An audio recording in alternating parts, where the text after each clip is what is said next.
Bon, il est 14 h, étape suivante. Le pulvérisateur est attelé et on va aller mettre le Venom Prime. Donc toujours pareil, je me rabâche. C'est un nématicide, toujours pour le nématode. Il faut savoir que c'est une nouvelle étape parce que dernière on ne le faisait pas. Le Venom on le mettait avec le racinette sur le labour. Sauf qu'on s'est aperçu, enfin les techniciens se sont aperçus que c'est mieux de le mettre après le semis et avant le fumier. Donc c'est assez compliqué parce qu'il faut être une bonne journée où on peut traiter l'après-midi. Là il est 14 h, je vais le traiter, on n'a pas de vent.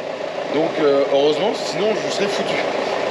Donc là je remplis mon pulvé, donc j'ai un hectare à faire, 500 litres d'eau l'hectare, le calcul est simple. Ce produit là c'est 0,650 litres à l'hectare. Encore une fois le calcul est très simple. Donc je m'en vais faire ça et quand je reviens, on va détecter le pulvé pour aller mettre le fumier. Bon, de retour du pulvé, alors je voulais pas filmer, hein, je vais pas... Moi je vous explique ce que je fais, je vous montre pas tout.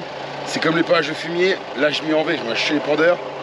Je vais pas vous expliquer en le faisant, c'est une machine qui est trop dangereuse, qui est trop risquée. Donc je vais vous expliquer le principal avant, après, pendant que je le charge, pendant que je suis arrêté. Mais par contre Sarah elle va venir, elle va faire des plans. Quand j'ai pour le fumier, faire des petits plans de vue. Mais voilà, quand je vais épandre, je ne vais pas parler, je ne vais vraiment me concentrer sur l'épandeur, sur la machine. C'est la première fois que je m'en sers. C'est une machine qui est très capricieuse. Vous avez vu l'année dernière dans la vidéo où j'ai tordu le tapis, j'ai pu casser un carreau. Bon, ça après, j'y peux rien. Mais voilà, c'est très dangereux. Donc, moi, je vous explique le fonctionnement de l'épandeur et ça sera le reste sur des plans de vue. Allez, je vais chercher l'épandeur à l'autre bout de créance chez le collègue, même si c'est de ma faute s'il est là-bas. Et après, on va être fumier et on va chercher le case. La journée avance. Alors, c'était découvert, il n'y avait pas de vent. Maintenant, c'est couvert avec du vent. Alors, ça ne va rien comprendre.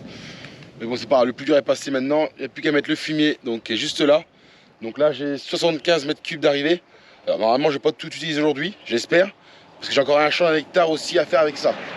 Donc, normalement, c'est prévu pour faire tout. On va bien voir. Donc, je vais vous présenter l'épandeur à fumier, que normalement vous connaissez sauf pour les petits nouveaux. Donc c'est un 2 Guillaume à 5 mètres cubes. Donc évidemment en roue étroite pour passer dans les carottes. Ça c'est la spécificité de notre épandeur. Avec des hérissons donc verticales.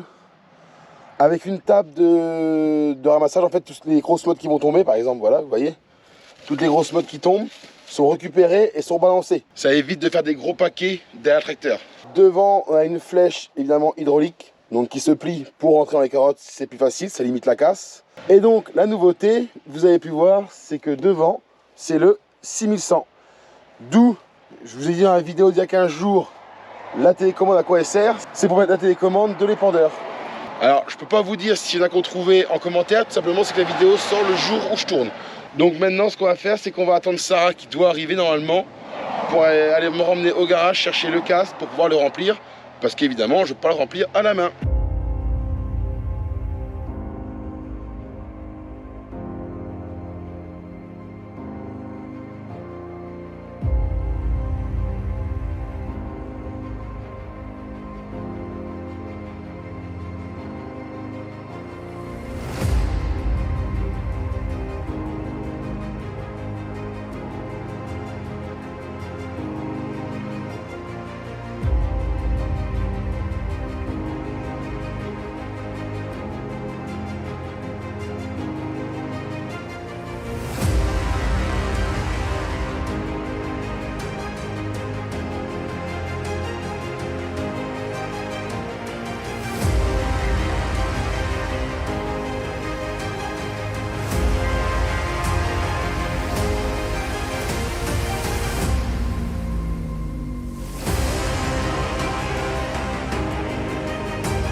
Bon, je vous reprends, c'était pas prévu. Là, je suis en train de terrer. Ce qu'on appelle terrer, c'est mettre le fumier sur les carottes. Donc, je suis en train de faire la deuxième parcelle que j'ai semée ce matin. Et vous voyez, là, je viens par la droite. Donc, pour venir dans le champ, il faut que je traverse la route. On est d'accord. On est dimanche, je veux bien le comprendre aussi. Mais quand j'arrive avec mon épandeur donc de la droite, je vais traverser la route. Donc, je m'arrête tranquillement sur l'herbe qui est en face.